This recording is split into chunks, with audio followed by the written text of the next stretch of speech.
What's up, YouTube land? It's your boy, brother DJ, coming back with another one. I'm really excited to bring a chapter from one of my favorite books in the Bible. It's Ecclesiasticus. Sometimes it's referred to as Sirach.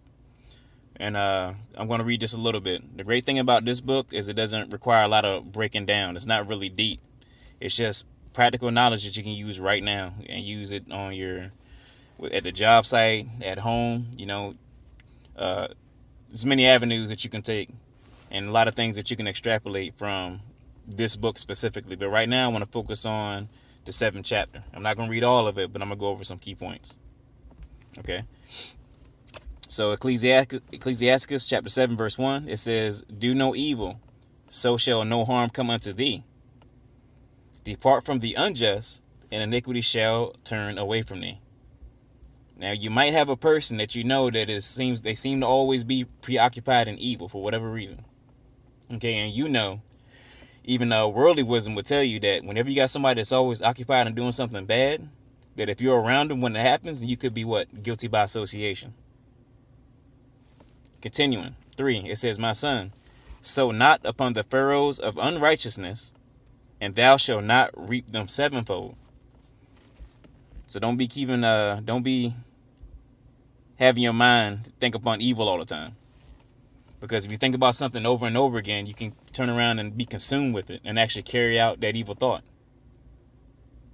4, it says, "Seek not of the Lord preeminence, neither of the king the seat of honor." Now, if you look up that word preeminence, it's going into superiority.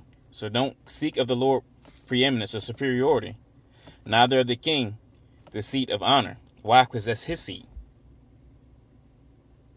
Okay. 5, it says, "Justify not thyself before the Lord, and boast not of thy wisdom before the king." Now we're going to look at a reason why you don't do that.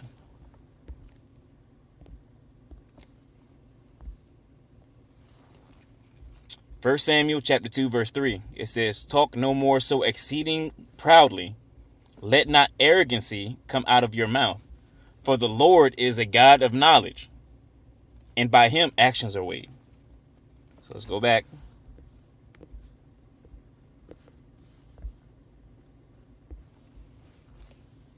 Read that one more time. It says, "Justify not thyself before the Lord, and boast not of thy wisdom before the king." Verse 6 says, "Seek not to be judged, being not able to take away iniquity, lest at any time thou fear the person of the mighty, and stumbling block in the way of thy uprightness." Now, if you look in the Cambridge Annotated Study Apocrypha, it actually breaks it down a little bit better. It says, "Do not seek to become a judge, or you may be unable to root out injustice." Why? It says, "You may be partial to the powerful, and so mar your integrity." Think about how many people in the past that you know of, as far as high-profile court cases where judges have been put in jail because they were partial, because they received a bribe. Now, a judge is supposed to be impartial in their judgments, but if you're paying somebody a whole bunch of money, then you can actually it can be a stumbling block to your uprightness if you're sitting in that position as a judge, because you might have bills that you have to pay. You might need the money. You could a whole bunch of things could be going on. So we got to be like the Most High. And what does the Most High require of us? For that, we got to go to Deuteronomy 16 and 19. The Most High said, "Thou shalt not wrest judgment, thou shalt not respect persons, neither take a gift." That's why you can go to jail for bribery. "For a gift doth blind the eyes of the wise, and pervert the words of the righteous." Something else to consider. Proverbs 28 and 21 says, "To have respect of persons is not good." Why? Because it's against the law. 4, "For a piece of bread that man will transgress." Let's go back. Like I said, I apologize, y'all. My phone battery's pretty low, so I apologize if I'm seem to be If I seem to be rushing through this. I got it on a charger, but it's a car charger, so it's horrible. All right, continuing right along. Let's go to Ecclesiastes 7:7. It says, defend not against the multitude of a city, and then thou shalt not cast thyself down among the people. You got to be wise, right? There's going to be times where you're not going to agree with the multitude. You got to be wise when you should speak and when you should hold your peace. Now you got to ask yourself, did the Messiah speak his mind 24/7? Absolutely not. There were some instances where he was actually silent. He kept his peace. 8. It says, bind not one sin upon another, for in one thou shalt not be unpunished. Now let's go back a couple chapters. Sirach chapter 5, verse 5. It says, concerning propitiation, be not without fear to add sin unto sin. Why? 6. And say not his mercy is great. He will be pacified for the multitude of my sins. For mercy and wrath come from him, and his indignation resteth upon sinners. 7. Make no tarrying to turn to the Lord, and put not off from day to day. For suddenly shall the wrath of the Lord come forth, and in thy security thou shalt be destroyed, and perish in the day of vengeance. Remember, there's a scripture that talks about when you say there's peace and safety, and it talks about there's swift destruction. It's a reinstatement of that. Right, let's go back. Oh, yeah.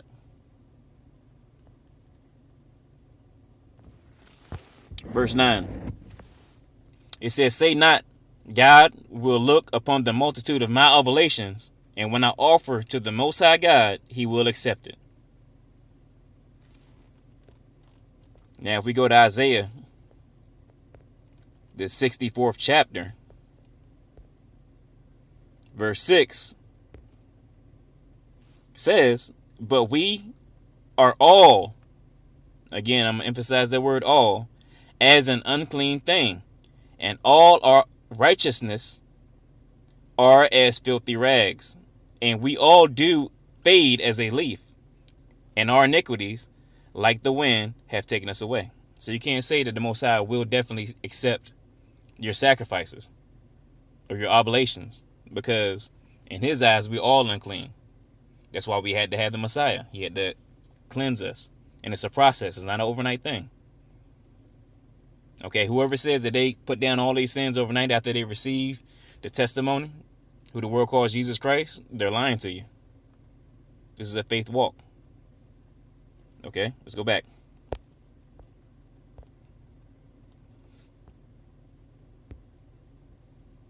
And for some people, it's a faith run. Just want to put that out there. Verse 10. 10, it says, be not faint-hearted when thou makest thy prayer, and neglect not to give alms. Now, there's people that pray all the time, and they may wonder why the Most High is not answering their prayers.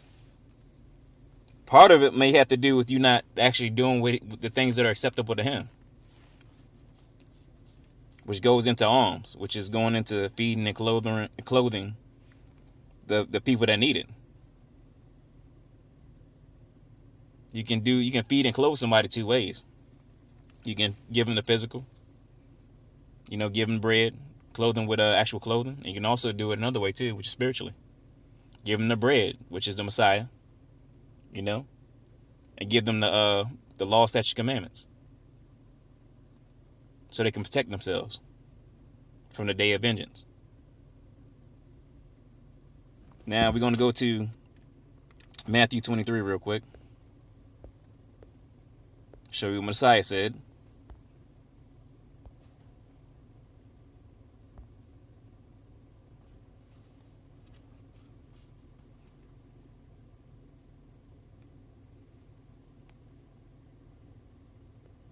It says, and whosoever shall exalt himself shall be abased, and that shall humble himself shall be exalted. This goes into Ecclesiastes chapter 7, verse 11, which says, laugh no man to scorn in the bitterness of his soul, for there is one which humbleth and exalteth. 12. Devise not a lie against thy brother, neither do the like to thy friend. 13. Use not to make any manner of lie, for the custom thereof is not good. That's common sense. 14. Use not many words in the multitude of elders, and make not much babbling when thou prayest. I want to go back to that what I was talking about a little bit ago, about the alms, as well as the babbling when thou prayest. So we got to go back to Matthew. Let's start at verse 1. It says, take heed that ye do not your alms before men. You see a lot of people going on Facebook and posting the good things that they do for other people. Now, while that is good, you got to understand that when you do things to be seen of men, that you're going to have your reward from the Most High. You can't expect him to reward you for that, because there's going to be people that's going to be rewarding you in the natural, saying, hey, that's awesome, I'm glad you did that, encouraging you to keep doing alms, keep going out there and doing good. Okay, so I'm read it again. Take heed that you do not your alms before men to be seen of them, otherwise ye have no reward of your Father which is in heaven. Therefore, when thou doest thine alms, do not sound a trumpet before thee, as the hypocrites do in the synagogues and in the streets, that they may have glory of men. Verily I say unto you, what? They have their reward. 3. But when thou doest alms, let not thy left hand know what thy right hand doeth, that thine alms may be in secret, and thy Father which seeth in secret himself shall reward thee openly. And when thou prayest, remember we're talking about alms and prayer, and when thou prayest, thou shalt not be as the hypocrites are, for they love to pray standing in the synagogues or the churches and in the corners of the streets, that they may be seen of men. Verily I say unto you, they have their reward. Now here's the protocol for what you do when you pray. 6. But thou, when thou prayest, enter into thy closet, and when thou hast shut thy door, pray to the Father which is in secret, and thy Father which seeth in secret shall reward thee openly. Let's go back.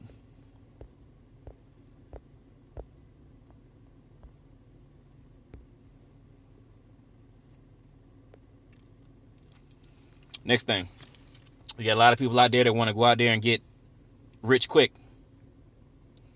Whenever there's a new gimmick out there to say, hey, you can make a lot of money from doing this, a lot of brothers and sisters want to hop on that train and say, hey, I can get this bread, I got to do it, right? But the problem is not that you guys can't make the money, is a lot of y'all hate putting in actual work. So Ecclesiastes, the 7th chapter, verse 15 says, hate not laborious work,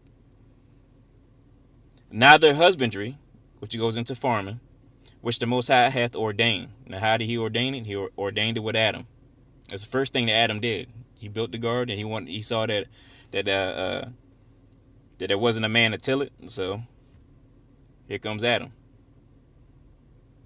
And after Adam got kicked out, by the sweat of his brow, he had to work. Okay. 16.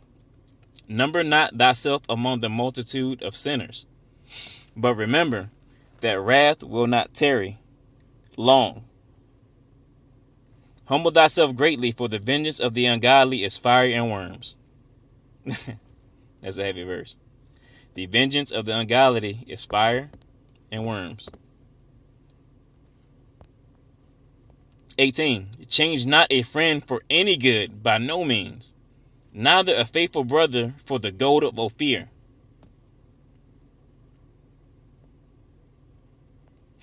19. Forgo not a wise and good woman, for her grace is above gold. Okay. Now, I want to go one last place real quick in Ecclesiastes 7th chapter. This is for my young men that haven't been tied down yet. They're seeking a wife. Right? Now he's going to ask a question. Ecclesiastes 7 verse 26, it says, hast thou a wife after thy mind? Do you got a wife that's on your level? Do you have a woman? Are you looking for a woman? Or do you have a woman that's building you up, but she's tearing you down? So it's saying if you do have a wife that's after thy mind, that's on your level, y'all in agreement, she actually operating as a rib, it says, forsake her not. And here's the warning. It says, but give not thyself over to a light woman. Now, what does that mean? A woman that ain't got a whole lot going on upstairs. Don't give yourself over to a stupid woman. Plain and simple. Like I said, tonight's lesson, y'all, wasn't supposed to be long. I hope I haven't bored y'all, but I hope y'all got as much out of Ecclesiastes, the 7th chapter, as I did. And with that, shalom.